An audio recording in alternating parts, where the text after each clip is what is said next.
By now, you've heard about Global Poker, one of the fastest growing online card rooms available in the US and Canada today. So what's stopping you from trying it out? Global Poker is a safe and secure social poker site that uses their own patented sweepstakes model. Signing up is easy. You can use Google, Facebook, or just an email address. You can always play for free on Global Poker, but you can also buy gold coins for additional play, which will earn sweeps coins that can be redeemed for real cash to a bank account, Skrill account, or even as a gift card. Get a free 5,000 gold coins when you sign up right now at globalpoker.com. Poker Stories is an audio series that features casual interviews with some of the game's best players and personalities. Each episode highlights a well-known figure in the poker world and dives deep into their favorite tales, both on and off the feld.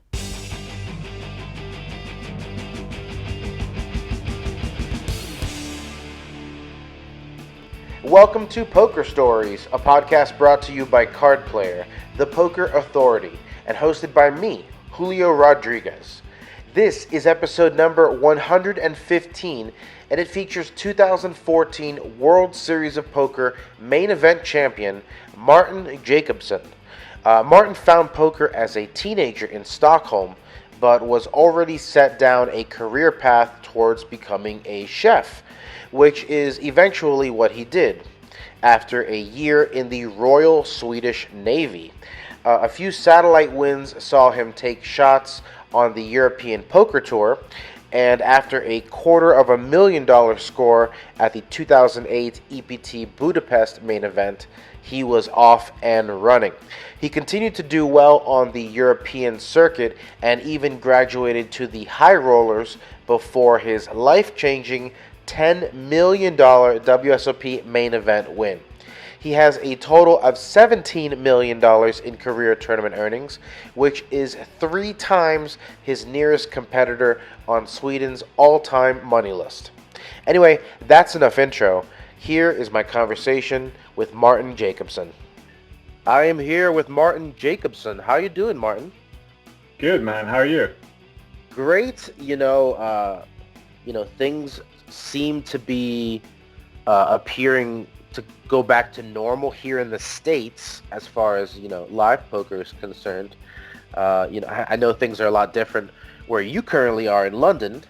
How has your lockdown been? It's been all right, but at the end of it, you were kind of sick of it, obviously. But I just, I kept telling myself how fortunate I am to not be as affected as 99% of the rest of the world has been. I've been able to play online and sort of go on with my life. The only thing that I haven't been able to do, apart from the things that no one's been able to do, like seeing their friends and family and going to restaurants and all that, but work-wise, I haven't been able to travel and play live poker. But that's been the main difference, really, and something I miss.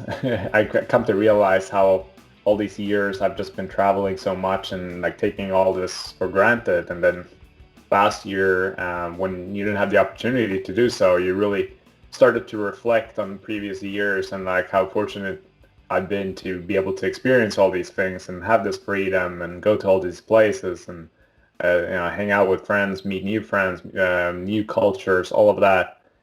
So that's something I miss the most, I would say. Yeah, your next plane ride won't feel as tiring. You'd be more excited for it. All right, well, in this show, we go back to the beginning because we want to get into your poker origin story. But before you found poker, what were you getting into over in Stockholm?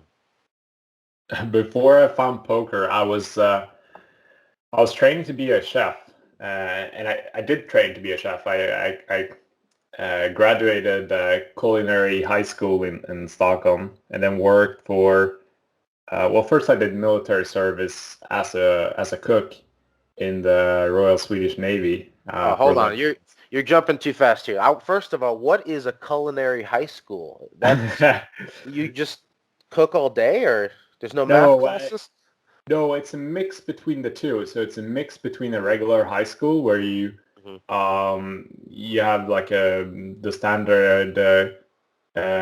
standard classes like the basics basically, which gives you a solid ground foundation in case you don't want to work as a cook anymore, or you want to continue your education and study to become something else. But it also, so it was a mixture of that mixed with like culinary classes, like how to cook and also like working in like the hotel industry and the first year it was kind of broad. You had to do all of these things. You had to wait tables as well, just to like learn all facets of the industry. And then you could, by the second year, you could specialize in one of them. And I specialized in cooking because that's what I found the most enjoyable. It seems like a young age to pick a career path. What inspired you to want to become a chef? Yeah, it was a very young age to pick a career path. I agree, but that's just kind of how the system, at least in Sweden, is built. So by 15, you're supposed to know like basically what you want to what you want to do for the rest of your life, or like what path you want to take. And like by 15, you have no idea, what you want to do, or even like what you enjoy doing. Like it's not even that. It's that easy to figure out at that age. So it's really like a hit or miss. But for me, I was just so fed up with school at that point. So it was actually my mom who suggested, or she asked if there was any other options than, the classic like academic high schools. And the counselor or whatever you call it, the guide, she's like, oh yeah, there's this like culinary school, like where you combine, doing something practical, but also, gives you this foundation in case you want to switch careers like further down the line. But that just seemed like a great option for me personally, because I was so fed up sitting behind a school bench for 8 hours every day. And I've always enjoyed doing more like practical learning and just like being outdoors and like moving, like sports and like that. That's more appealing to me. So cooking really gave me a nice outlet to doing all those things. So yeah, it was just a great match, at least at that time. It's interesting that you it was for practical reasons, like, oh, because everyone needs to eat or whatever. But I just assume maybe you were like a child prodigy in the kitchen and whipping up souffles at age 6 or something, and your mother was like, no, this is you're destined to become the next whoever. I did cook a little bit like growing up. I like to bake a lot, which is interesting because now it's my least favorite form of cooking because you're so restricted to following recipes. But I guess at that age, I really didn't know how to cook. So the only way to do something that wasn't All a right, follow the disaster, rules. yeah, was to follow a recipe because that was rather easy. And then, the result was better than when you improvise. But nowadays, I just love improvising and just make up my own stuff and like explore with different flavors and different ingredients, and like that's what I like about cooking. Now tell me about your year in the Royal Swedish Navy. That was a long year. So it's kind of similar there with the career path. So the the process, they come to your school when you're like 14, I think, like very young, and then they show you this video of Well, not too young. You're 1 year away from choosing your career for the rest of your life. So, yeah, but like 6 years before it's time to do the damn thing. So you're basically a kid, and they show you this promotional video of you've seen them on TV. It's like, it looks really cool. They're like shooting Be all guns you and can like be, patriotism. traveling the world. There's explosions and stuff. It's really exciting, especially for a 14-year-old boy. So at that point you decide, oh yeah, I'll sign up for that. That looks cool. But you don't really realize the implications of it, or like what it actually means. And then years go by, and when I was 20 and I got the letter in the mail, and like, okay, now it's time to serve for 11 months in like a different city. It's like 5 hours south of Stockholm. So I had to take a bus every week back and forth. So every weekend I would go home. Sure, I could stay there, but pretty happy to go home in Yeah.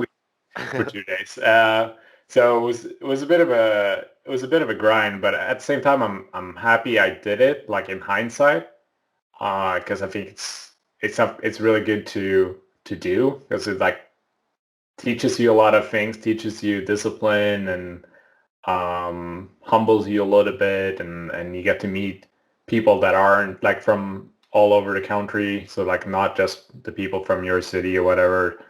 So yeah, I'm happy I did it in hindsight, but I remember at the time I was pretty fed up with it, to be honest. I was, because I graduated a year prior, and I just started working at this new restaurant, and I was really enjoying just working as a chef, and like working my like learning new things, and making friends with my colleagues, and like we had a really good time. So the last thing I felt like doing was to take a few steps back and then do something else. Or I mean, I was still cooking, but completely different environment. Yeah, so did they utilize your skills well in the Navy? Yeah, I would say they did. And that was the good part about doing it in the Navy. So if you're a cook in the Army, it's a complete different story, because you're very limited to your budget and like the things you can do. But in the Navy, like we basically got so it was just me and one other guy, and we were in charge of feeding like an entire corvette of like 40 people. And so it was a pretty small crew, but we got a like insane budget. I can't remember how much, but I think it was like $20 per person per day or something, which might not Wow. sound like much, but if you add it up, like Oh, everyone's we could eating steak tonight. we could literally order anything we wanted. So we were just like experimenting, like ordering all sorts of things, and then doing like tasting menus like once a week, and it was a lot of fun in that sense. And I also learned a lot because since there was only two of us, we're basically like our own head chefs. So like we didn't really have, sure we had um, one person like ahead of us that was like supervising us or whatever, but he was barely there. So it was literally like our responsibility to make sure that the menu was set, the food was on the table at the set time, planning the menus, like planning everything. So in that sense, it was a lot of fun. I gotta imagine cooking for 40 people is a little different than cooking for yourself and a partner. Yeah, it's a lot more responsibility. A lot more planning goes into it for sure. uh, Let me see here. Do you have a favorite TV celebrity chef? I would have to say Gordon. What was that? You have to say Gordon, or you would not say Gordon? No, I would have to. Yeah, no, for sure. I can't think of anyone else. Right? I mean, I'm he's such a legend. I used to watch like when I was younger. I used to watch this. It was like one of his early TV shows. I can't remember which one it was. When he like would go to restaurants and make like surprise visits. Kitchen And Nightmares? yeah, Maybe. Is it the one where he tried to rescue them? yeah. Yeah, that might. Let me see. I don't want to get it wrong. I think that was it. It wasn't Hell's Kitchen where the most of it was staged. This was like very real, like complete disaster. And watching it from like a chef's perspective was really funny because you could Yeah. relate to so many things. Um, Yeah, it was Kitchen Nightmares mm, before he started yelling at contestants. yeah. All right, so you cooked on a battleship. That ends, and then what do you do next? You were supposed to go to Spain. Yeah. So after that, I kind of went back to where I was 11 months prior.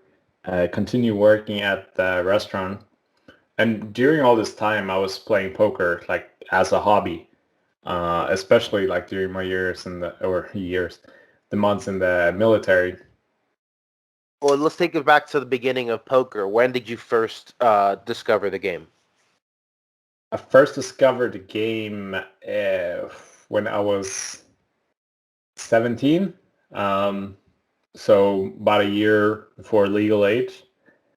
Okay, And so that you're looking about the year after Moneymaker? yeah, yeah, around that 2004, I would say. I was still in school. I remember that. Um,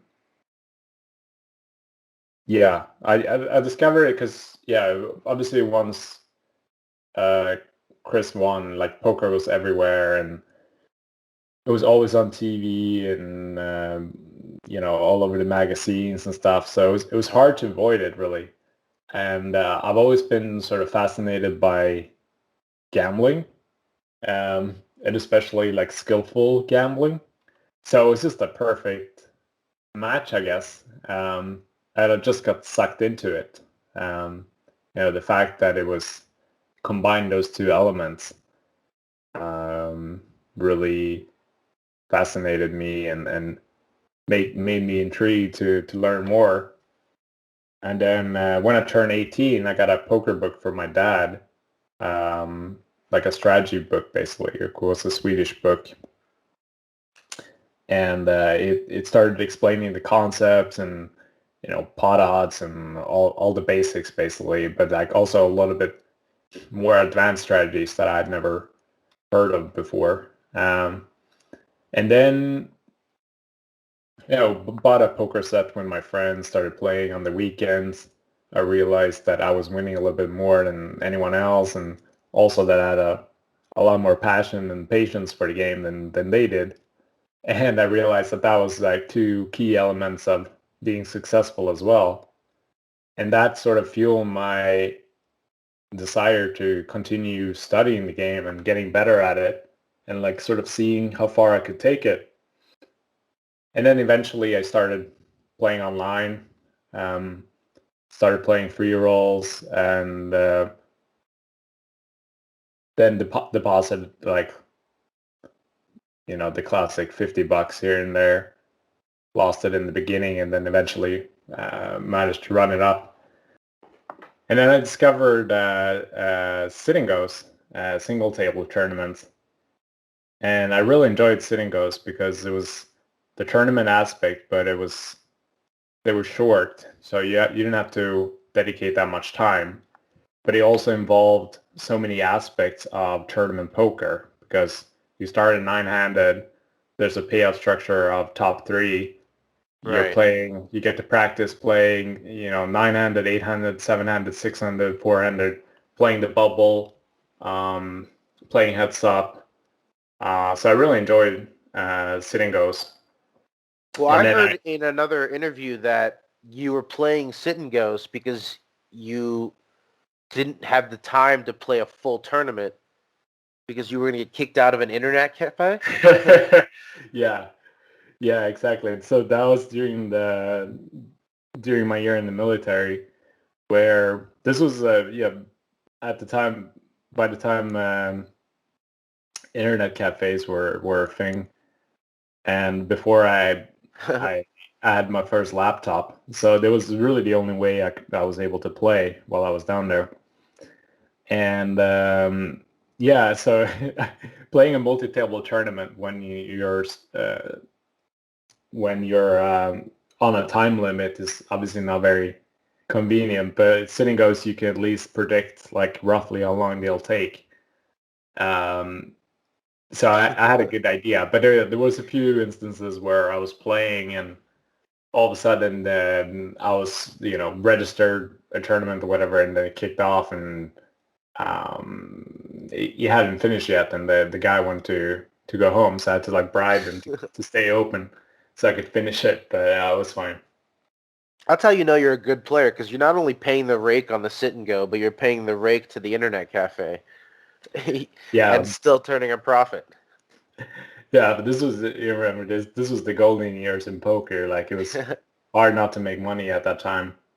Well, hopefully you made enough to buy yourself a laptop and then take the game more seriously. I did actually, yeah. So like midway through the military, I bought myself a laptop so I could play on the boat. The only issue was that it was a Corvette, like a pretty modern design. It was a stealth battleship, which means that it couldn't get picked up on the radar. So the only way, it didn't have any windows. So the only way to play was to get up um, on deck, basically. So I had to sit up there to get reception because there was no phone reception or anything inside. That's how you know you really wanted to play. You can getting all these obstacles thrown in your way, and you're like, no, I'll still find a way to get another Okay. sit and go in. Oh man. Okay, so what happened? You're supposed to go to Spain, but then it Yeah, didn't work out. so I'm working at a restaurant in Stockholm, and I'm playing poker on the side. So I continue to play poker um on my time off, and especially at night after I finish like a shift at the restaurant. I like to play a few hours of poker once I got back, which was usually quite late. I used to get home around 1 or 2 a.m., and then I would play for like 2, 3 hours maybe, and then sleep all day, and then wake up and do the same thing. But I like, having something to look forward to when I got home. That was so different from the environment in the kitchen. And now I look at poker as very stressful, but back then it was very relaxing. Like it wasn't very stressful at all because, well, for one, I didn't play professionally, so I didn't have to make money at it, even though I was obviously aspiring to do so. But I think it's just the difference when you're doing something as a hobby and you're doing it as a profession. Just you just have a different approach to it. So, what made you decide to focus on poker full time? Um, so I was doing this time, I started having some success playing. So I continued playing sitting goes, and then I found that there was a pathway to play sitting goes and get into live tournaments, which is something I really aspired to do, and that was like my biggest dream at the time.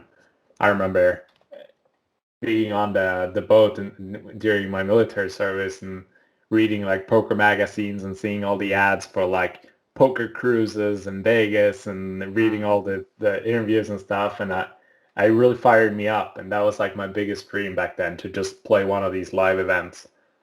Um, so when I realized that I could find a way to get into these for cheaper by playing sit and go satellites, I started doing so, and I managed to win a package to the WSOP.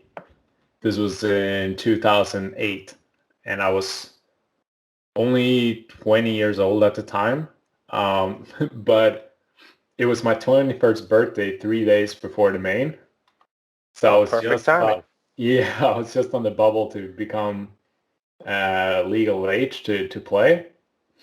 Um, But back then you had the option either to take the money or to go and play. So I wasn't really sure what to do because it was such a big lump sum of money. I think it was Right. 12,000. Yeah, it's hard to So say no to 12,000 guaranteed in your pocket. yeah, especially when it's the equivalent of a year's salary at the time. And you have no other like real outlets to make money. But yeah, it was a tough one. But I asked my mom, and she said, "Yeah, of course you're gonna go play." And when she said that, then it kind of made the decision a little bit easier because I knew in my gut that obviously, I won this, and like not that much to lose. Like if I lose this, so what? Like nothing's really changed. And if I go, and and like who knows what will happen. and of course, as everyone knows, you went Yep. and you became the youngest main event champion in history, right? That was definitely on my mind, yeah. You would have been. You would have been. Yeah, But for what sure. actually happened that day? Yeah, quite the opposite happened. I got eliminated as not only the youngest person to play probably, but I was also the first person to get eliminated from the entire tournament. I busted on the third hand of day one, only like 10 minutes into the tournament. So how does one bust on the third hand? I mean, was this just a cooler situation, set over set, or? It was a little bit of cooler, yeah. It was set over set, but or both over both over both actually. But yeah, we both flopped sets, and then the middle card paired on the turn, and so I had the worst boat possible basically, and I definitely overplayed it, and the guy bet really really big, like overbet, but it wasn't even a 3-bet pot. But I think back then it wasn't as deep as it is. Not that it's any excuse, but it wasn't as deep as it is today. I think we started with 20K at like 50, 100. And I think he like 4x the pre or something, and then overbet. And then I check raised the river, and then he went all in. And I remember I'd read in my book that there's something called being pot committed. So that was just what was going through my head at the time. Because I looked at my like 4K behind or whatever, which was still like 40 big blinds. Right. And I was just thinking to myself, well, like I invested all this money in this pot, like of course, like I can't really fold. Like, what if he's bluffing? Um, whereas obviously today, like there's 0% chance that he was bluffing and had any sort of equity in the hand anymore. But yeah, it was a good learning experience, that's for sure. And then you had all that extra free time in Las Vegas for your first trip, right? Yeah, yeah. Then it was just I didn't even know what side events were at the time, so I was just partying and like enjoying life as a 21-year-old in Vegas. Checking out Gordon Ramsay's restaurant. Uh, let's see here. Okay, so before we get into your progression throughout the game, I mean, did you have a blueprint of someone to follow in Sweden? Because I don't know what the poker scene was like back then in Sweden, but you obviously had guys like Martin the Knife and Chris Bjorn was making waves over here at the time, or was it not related to that at all? No, I used to read about those guys a lot. I knew a lot about them. I almost felt like I knew them, even though I'd never met them, because they were like superstars, in my eyes, growing up, because they were like always in the magazines, and they would always like be interviewed and like write trip reports about their games in Vegas. So I was definitely looking up to them and their lifestyle, and it was something that I was aspiring to become, to like have that lifestyle. That was a big dream. But then I wasn't realistic, being like, okay, well, this is definitely what I'm gonna do. It was just like, how cool is this? Like, these guys seem to be living the life. That'd be awesome to do something like that. You found success pretty soon after that, fail at the at the 2008 WSOP. So you weren't down for too long. Third at EPT Budapest, for $250,000. So how does that change your life? It changed my life a lot.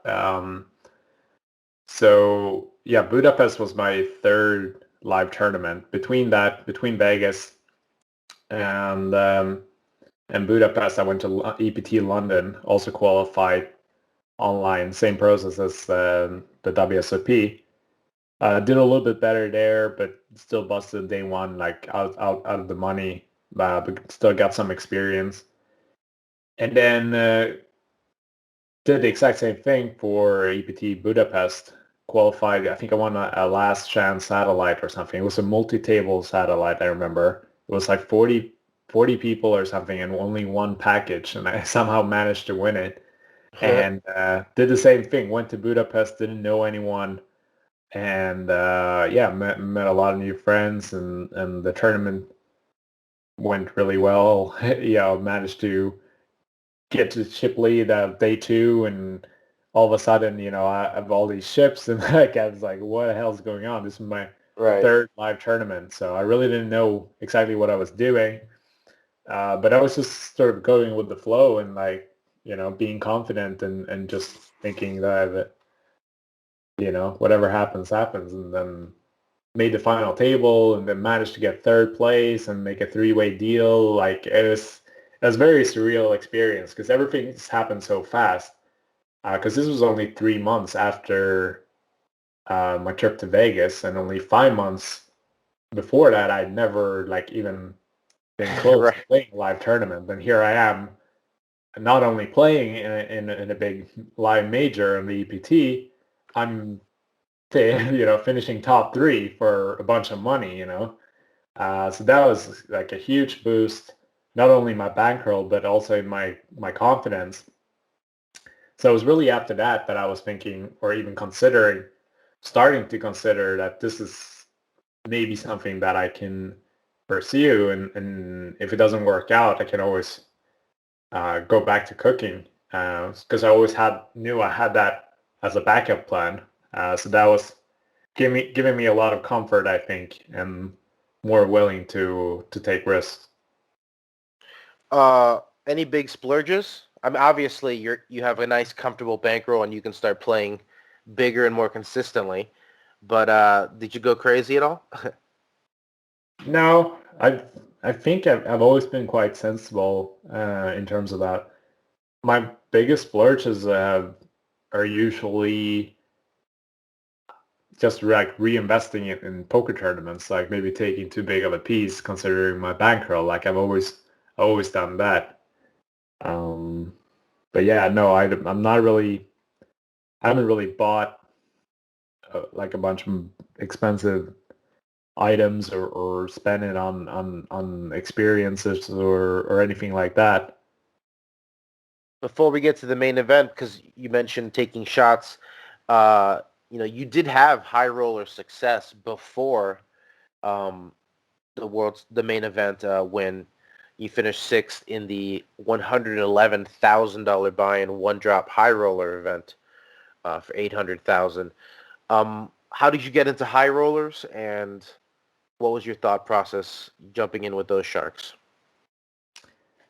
Um, yeah, this was in 2013, 2012, 2013, around there, I think. Yeah.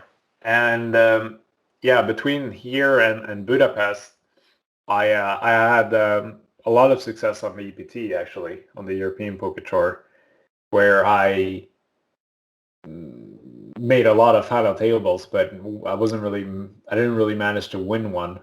But I think a final Real table. quick, let's Yep. let's let's rattle them off for the listeners at home. You finished second at EPT Vilamoura for 400,000. It's converted to American dollars for the listeners. Um, Second at EPT Deauville for $760,000, and then you had a second in Vegas at the Deep Stack. A lot of seconds. Second at WPT Venice. Was it getting frustrating with all the runner-up finishes? Yeah, it was. I'm not gonna lie. It got more and more frustrating for every time it happened. the first time you get third, I was over the moon. Like I wasn't even upset that I didn't get first. And then the second time it happens, you're like, oh, okay, well, at least I, made a final table and like all is well. But then when it happens again, and especially getting second place, can be quite frustrating because then you're so close on taking down the whole thing.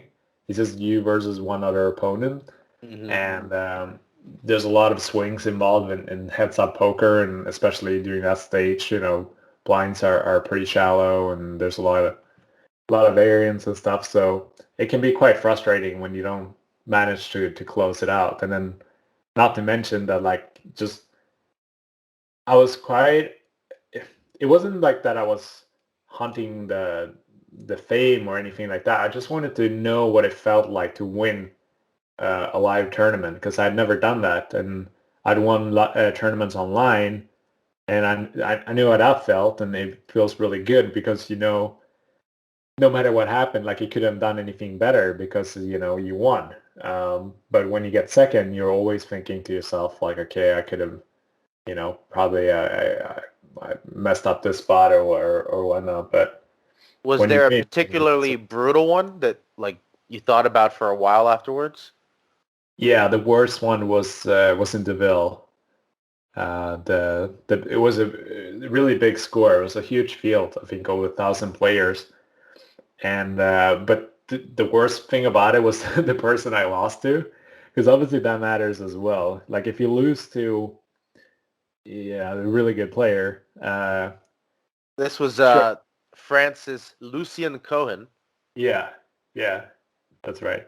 If you lose to like a really good player or like a very nice guy, even if he's an amateur, like don't mind as much. But when you lose to someone who's not only not a good player, but also like very obnoxious and like in your face and like quite disrespectful, it just makes it so much worse. Brutal. Yeah, and that So one also was like kind of consecutive after I'd gotten second and third, I think, the same season or something. So it's just too much to handle at the time. I was pretty pissed. all right, well, you got revenge in 2014. This was the dream run, obviously, the main event, which you won for $10 million. Let's talk about going into that final table, because Mark Newhouse kind of had all the attention. He was going back to back, and the rest of the table were new faces, pretty much. But you were short stacked, so. Yeah, I was short stack, so I feel like even though I was probably the most accomplished player, or I think by far, um, with my EPT success, like most of my success had been on the European poker tour and not in the US. And combine that with that, I was the short stack. I was the second last in chips. So I feel like I kind of flew under the radar. Like all the attention was on Jort, the overwhelming chip leader, and Newhouse, obviously, with his accomplishment of making back-to-back final tables. So everyone knew who he was, obviously, because he had been there before. But it was kind of nice actually to not be in the spotlight and perhaps be a bit underestimated. I know you did a ton of studying during that, 3-month delay.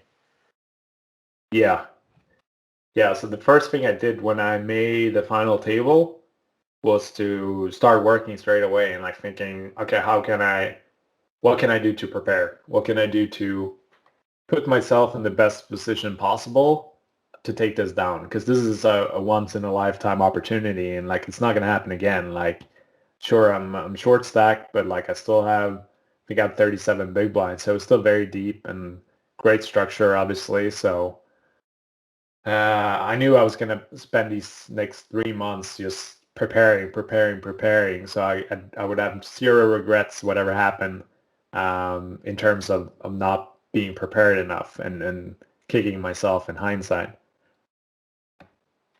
How So do how do you feel, your prep work rated with everyone else? Did you feel like they were doing the same thing, or were there a lot of people just Going with what they knew. It's hard. It's hard to say. Like I don't know what everything that went behind the scenes, but just speaking to them when we reunited in Vegas, like days before the final table, doing the media stuff for ESPN, and Newhouse told me that he's just spent 3 months in Amsterdam, like partying, and I think Felix was supposed to do a bunch of study work, and then called Scott Seaver like 2 days before the final table, and like, dude, I haven't prepared anything. Like, you gotta help me here. So they were like express coaching. So just hearing stories like that, like, and then I think Simbiller just played golf or whatever, but it just gave me like a nice confidence boost because I knew that was so far away, like from what I'd been doing. So everyone's just, or not everyone, but like it felt like a lot of the guys just treated it as like a sort of like a free-roll, like they already made it by making the final table, whereas I just saw it as one step, and then the next step was to make sure to win. Right. I mean, obviously, you coming in with the short stack, so I don't know what your expectations were given that, or what you would have been happy with given that. Did you have thoughts about that? Because obviously, if you finish ninth, it's a great score, but it's not changing your life. It's just another top score on the list of top scores. Yeah. No, I think anything but first would have been disappointing to at least some degree. Obviously, ninth is the most disappointing because it's the worst you can do at that point, and you've had this time to like think about it and know that the worst you can do is getting ninth. Oh yeah, I had Mark Newhouse on this podcast, and he talked about the depression that followed finishing ninth in this very tournament. Yeah, I believe it, honestly. I mean, especially back to back and like coming in, was he fourth or fifth in chips and talking all that smack before, like it's, you know, I felt, honestly, like aside from all that, like I felt bad when he busted, like that must have been really tough, um, for him. But you were just looking to ladder up, or you legitimately would have been disappointed with anything less than a win? I would have been disappointed if I didn't perform, if I didn't mistake, but I knew that like I was just having confidence in my preparation, and I was just playing my game and trying to play each spot the best I could, and then whatever happened. That allowed me to play with less pressure, and I wasn't thinking about the money. I wasn't thinking about the importance of winning. I was just like taking everything step by step and just like trying not get emotional about everything that was going on the side. You said a couple years ago in an interview that you hadn't watched the main event coverage. Is that still true? Yeah, it's still true. I haven't watched the whole thing now. Just the highlights of it. Any reason? um, I mean, it's quite long to begin with, but it's you. It's the highlight of your professional career, anyway. There's really not much going on in the first hours. I realized there's a lot of folding, but no, I've watched parts of it, and I'll definitely a bigger favor to watch the whole thing like soon enough. Whereas in the past, I've kind of not been that eager to watch it. I don't know why, but I've never really watched my stuff, watch when I play or watch my interviews or anything like that.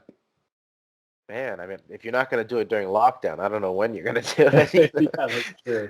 Especially like with the Vegas desire to go back to Vegas and WSOP and all of that. Like that would have been perfect, actually. I get it. I don't like listening to myself on this podcast. I was like, that's not what I sound like. The computer changed my voice. It's much deeper in real life. Trust me.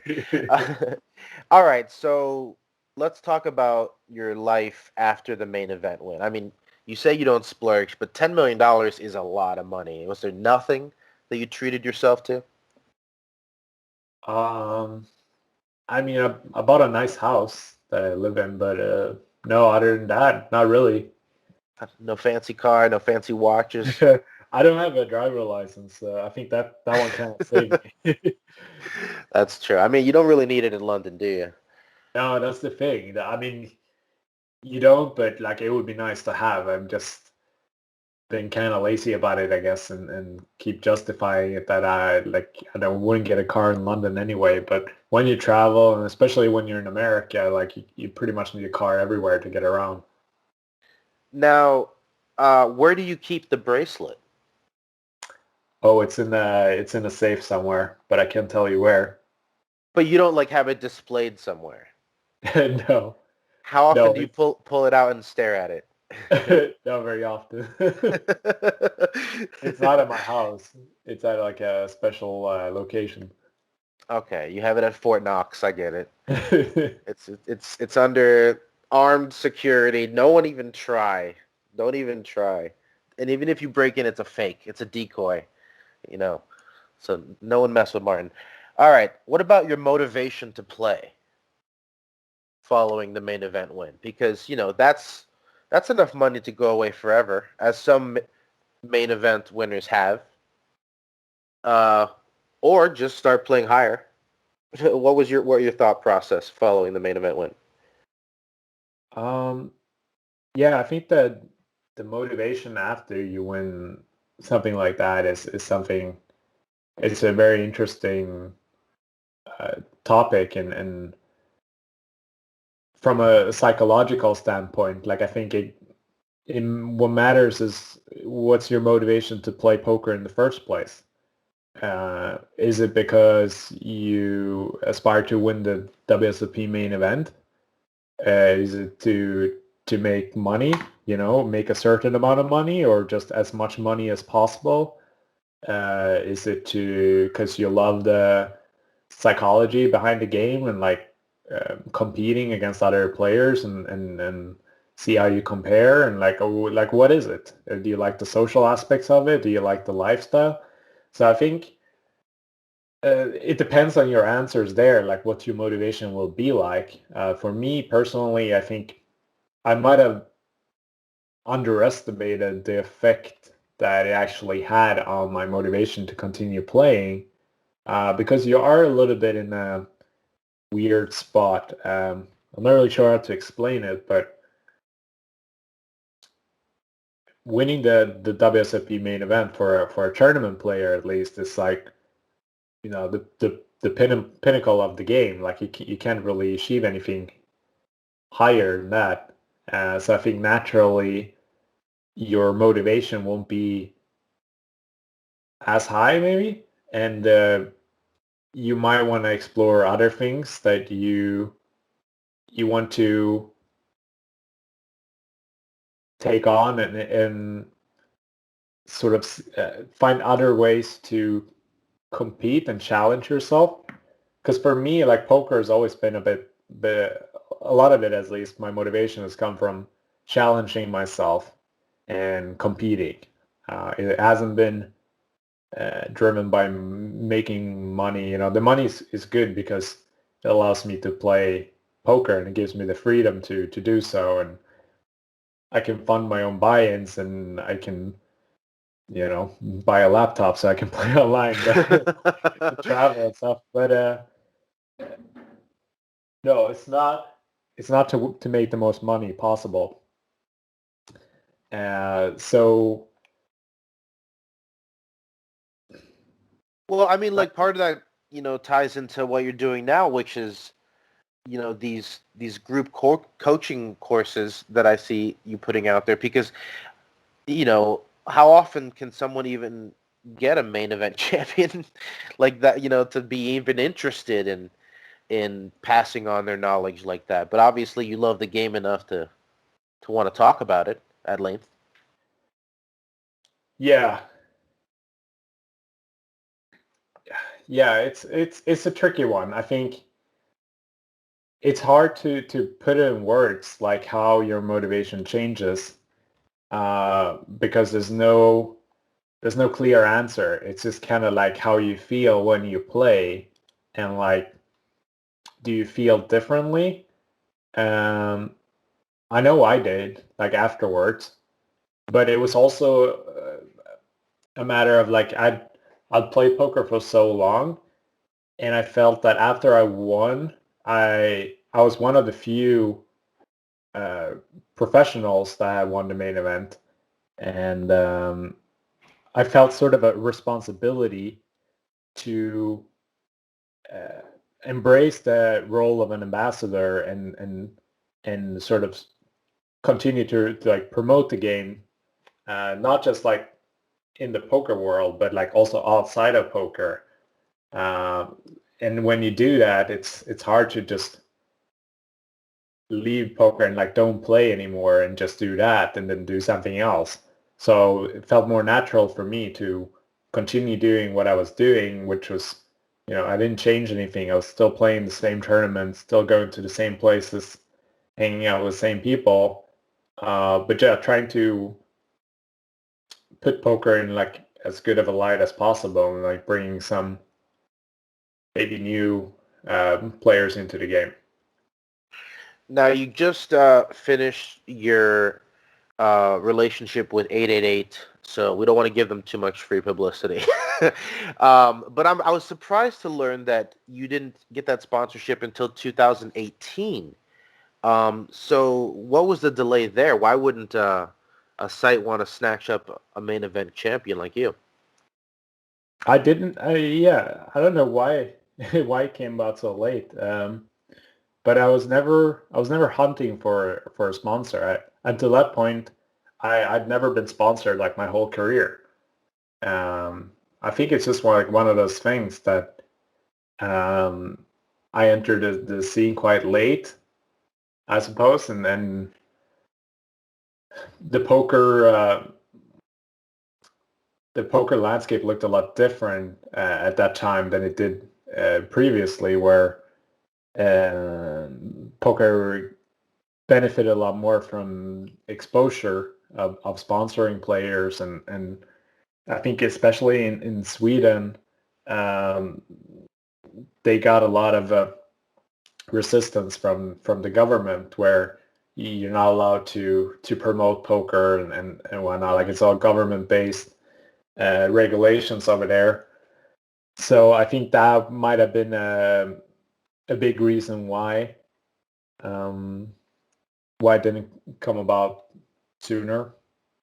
And you had already moved to London before your main event win, right? Just Yeah, for the access of games, I guess. I've been in London since 2011, so 10 years now. So I'd been in London 3 years before the main event. I just assume because, easier to find action, more centrally located to... I don't normally play live poker in London at all. I moved mainly because of for tax reasons, because at the time it wasn't sustainable for me to stay in Sweden, because I knew I wanted to play poker outside of Europe. And any poker winnings that you win outside of Europe, at least this was the regulation at the time, you have to pay 30% taxes, and you're not allowed to deduct any losses. So Brutal. yeah. So I did that a That's few summers. Like I played the WSOP like I think 1 or 2 summers, where I made final tables, and I ended up like losing money over the course of the summer, even though I was up money because I had to pay taxes. So it's just, well, this isn't sustainable, and there was like a similar rule online where you could only play within Europe, so you're very very restricted over there. And then I realized that, well, if you move to these other EU countries that has a different tax law, you can get around it, and it would allow me to play a full summer in Vegas and go to the US and Australia and PCA, like all of these places that I was dying to go to play, but it just didn't make financial sense if I was staying in Sweden.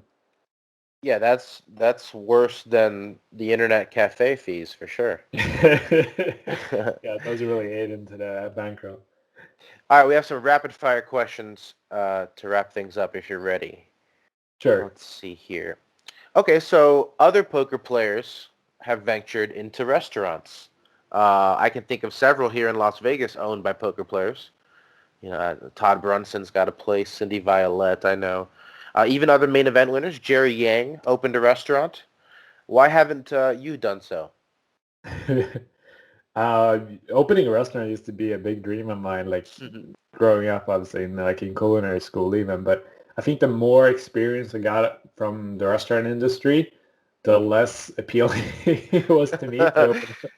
Because I realized I met all these restaurant owners because you were working so close to everyone, and I just saw that they were stressed out of their minds. Like they were so stressed and looked so miserable, all of them, and there was so much going on. There was issues all the time that it just like I think I'm good actually. I'm just gonna work in a restaurant, maybe maybe buy some shares, but like I don't want to own my own because it's just too much stress. Now, if you were to open a restaurant, what kind of restaurant would it be, and what would it be called? Um, well, it would either be uh, like a healthy fast food type of place, which is like the type of food that I like to eat myself, which is both taste good but also have a good like nutrition value.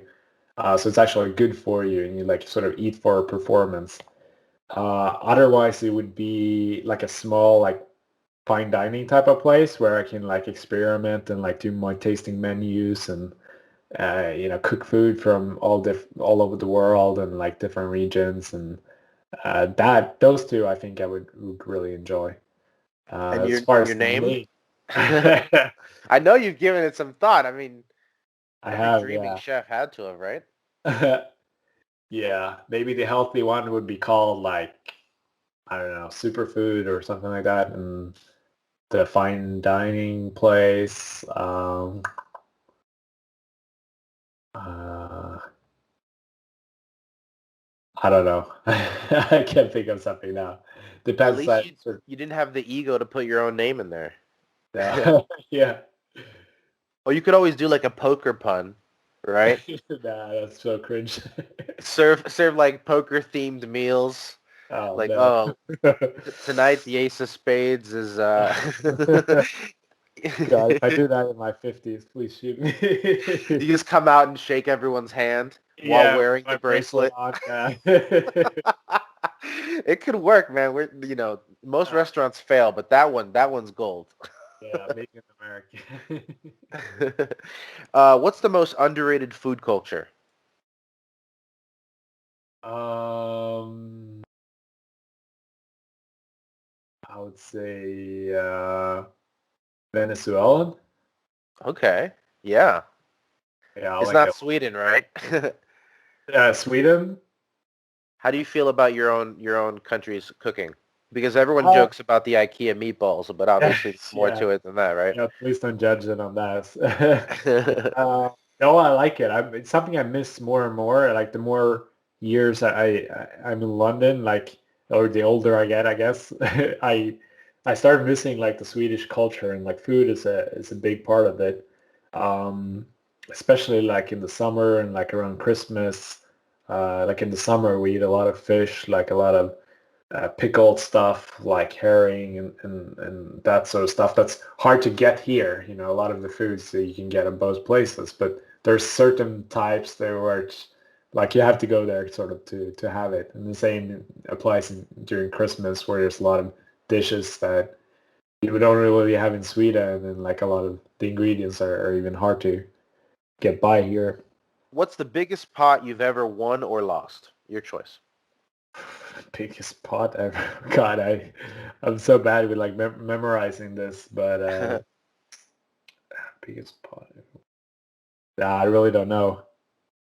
It was Yeah, how, probably during the main event. I would imagine, at the oh, end as far there. as equity, for sure. Yeah, How about how both about cash equity, but games? also amount of chips. Like boy, at the final table, and you're playing 500K big blind. That's a lot of chips. Right, right, for Actually, sure. What about the best swap or piece you've ever had of anybody? uh, Oh, the best swap I had 25% of Marker Doja when he won the 10K heads up. Oh, nice. Or That's was it, yeah, either that one or the 5K shootout. It was one of the two. I think, it was the 5K shootout, actually. I think Mark's got 2 or 3 bracelets, right? He does, yeah. Let's see But here. I also convinced him to play that tournament, so, that was There you go. yeah.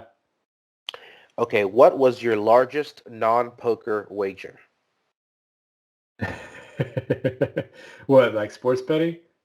Yeah, maybe you get in the pits a little wild, or maybe a prop bet. I haven't done much prop betting over the years. I did. This is quite embarrassing, but like during the Chinese poker craze, I did lose.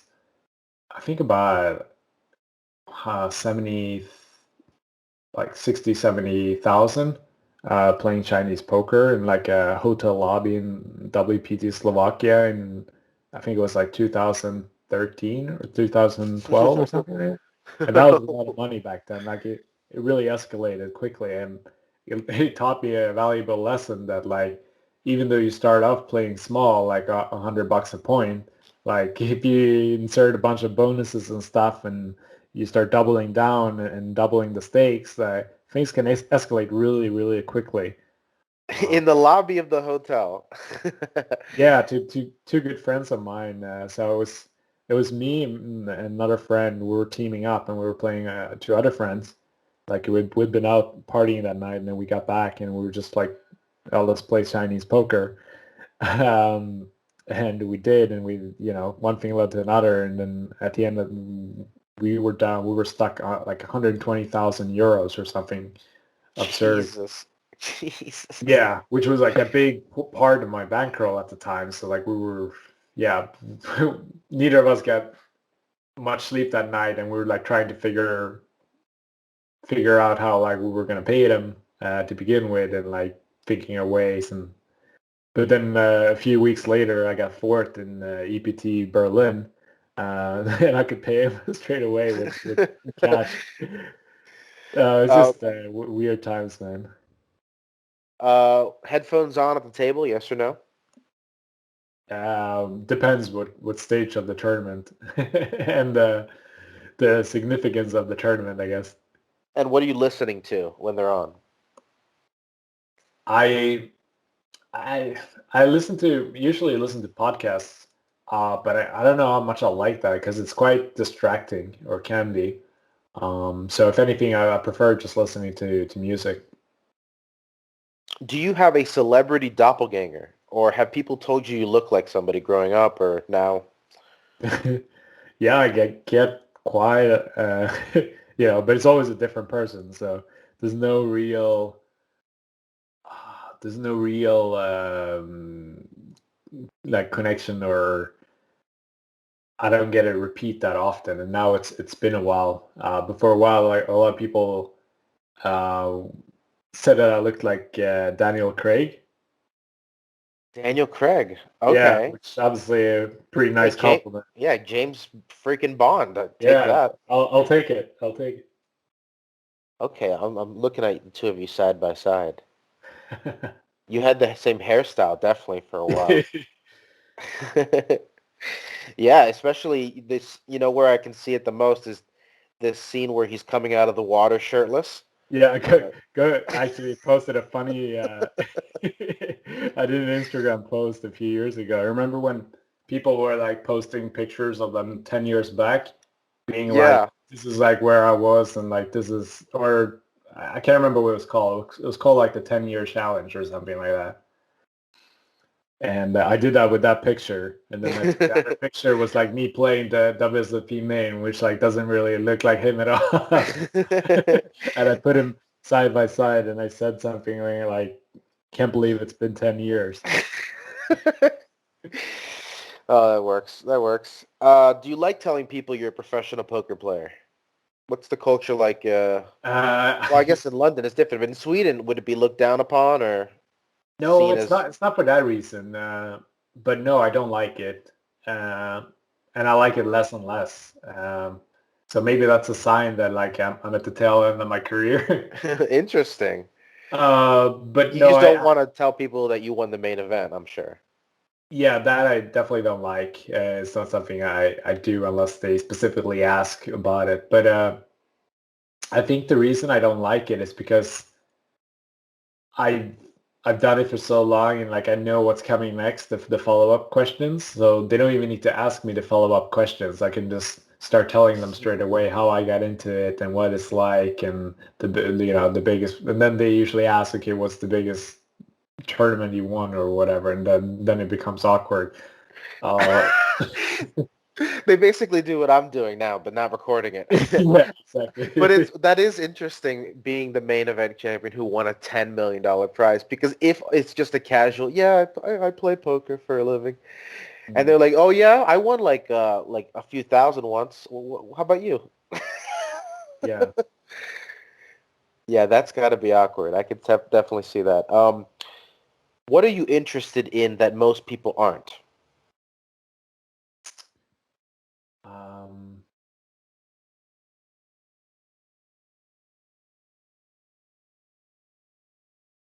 um, No how weird hobbies?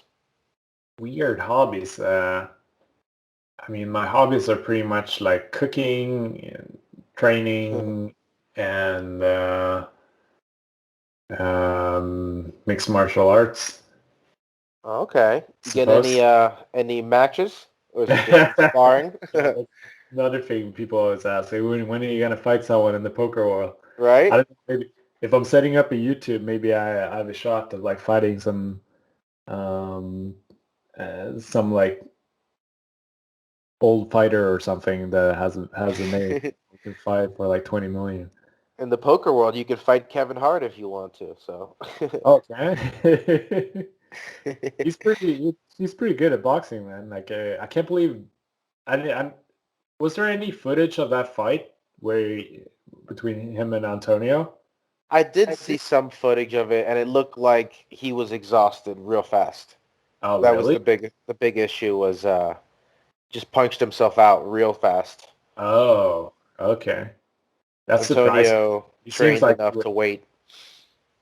that's really surprising because he's so small as well. So usually when you're that small, like you have more energy than if you're big, obviously, because you don't exert that much energy when you're punching. And he also seems like a pretty fit guy. Like I always see him like working out and stuff, and strange. Movie muscles, I think, Yeah, is what Antonio said in the podcast. sure. Or I actually don't remember if that's true or not. You what guys does should. Antonio have then? Exactly, exactly. All right. Do you have a nemesis, somebody you can't beat, or somebody who has always held over you? I would have to be that guy who beat me in Deauville, Lewis Cohen. Lucian Cohen. There you Yeah, go. You want to see what he's done since? We should look that up. I'm good, man.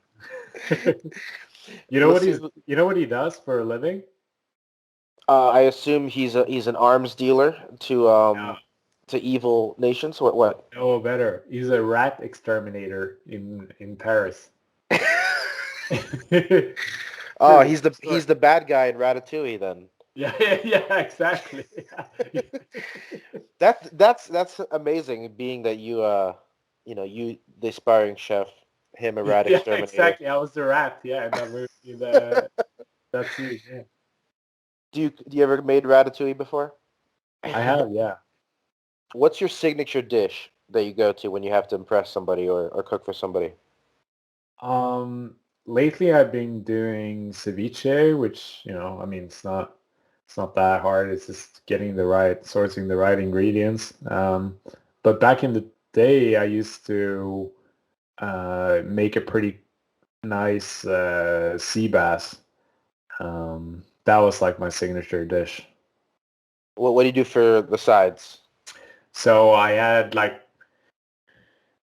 some crushed like new potatoes, and then I put it like in nice um, so you have like a mold, you make a nice circle, and then I blanch some spinach with white wine and put that on top. So it's like two different layers. You got the yellow, the potatoes in the bottom, and then the spinach at top, and then pan fried fish.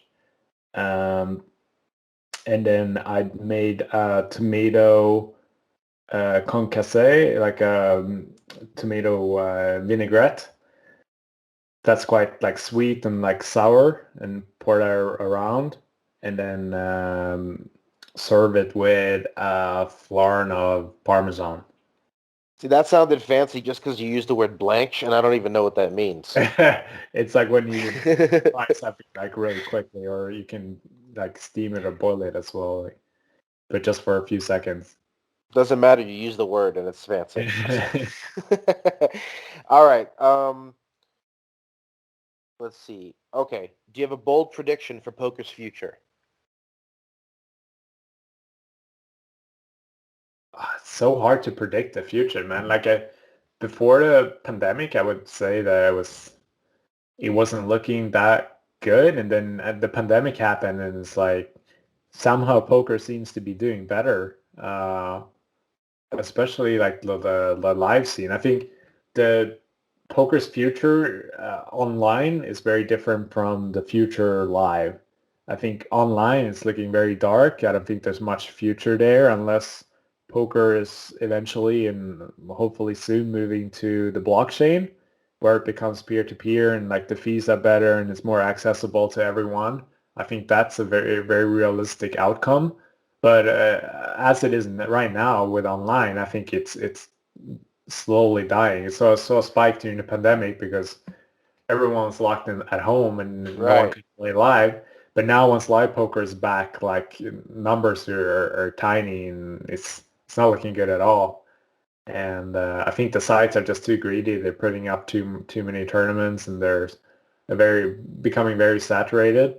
But live seems, Vegas back to 100% capacity and getting great numbers over there. Florida has record-breaking numbers as well in their live tournaments, and the pandemic is still going on. There's still a lot of people that can't travel or can't play, whatever, because they haven't had the vaccine yet.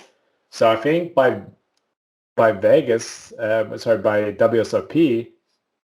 October, November, once most people have been vaccinated and we're able to travel again, I think it could be the biggest WSOP in a while as far as numbers go. I don't know. They haven't released the schedule yet. But Actually, they just did it this morning. no way, really? I saw the email, and I might as Okay. well, since this is going to be out tomorrow, Oh man, what a I teaser. might as well You announce. want to spill the beans? Yeah, we'll talk about it. What do you want to know? Let's see. Well, everything. I just got the press release. I just got the press release. So a news story will be up by the time you guys are listening to this episode. Okay, the main event will have 4 starting flights to choose from: November 4th, 5th, 6th, and 7th. Final table on Tuesday and Wednesday, 16th and 17th. So that's by the Let's end then, right? Because it's supposed to wrap up on the 14th, I think, of November. Right, yeah. So that's the last events. They got a $500, $5 million guaranteed prize pool for the reunion. The Let's see, the 25K heads up no limit championship, a $1,000 flip and go.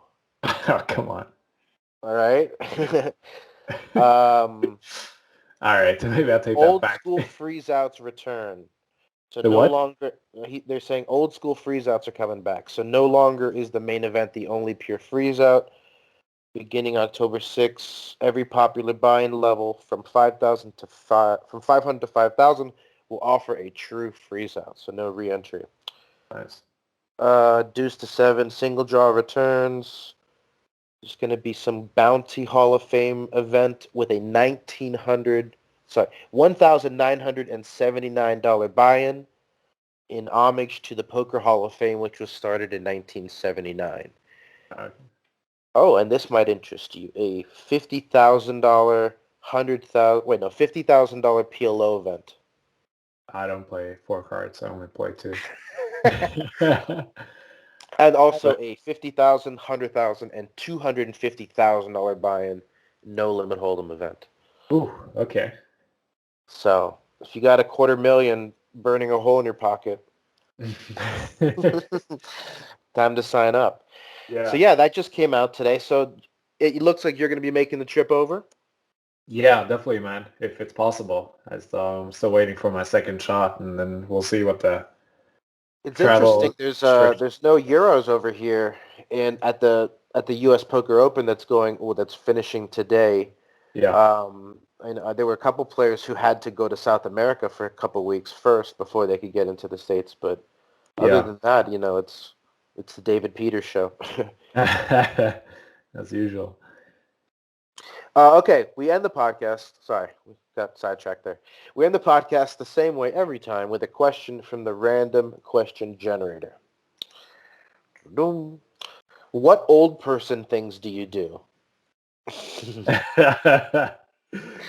God, so many, man. Yeah, are you It's a feeding bit pigeons embarrassing. at the park?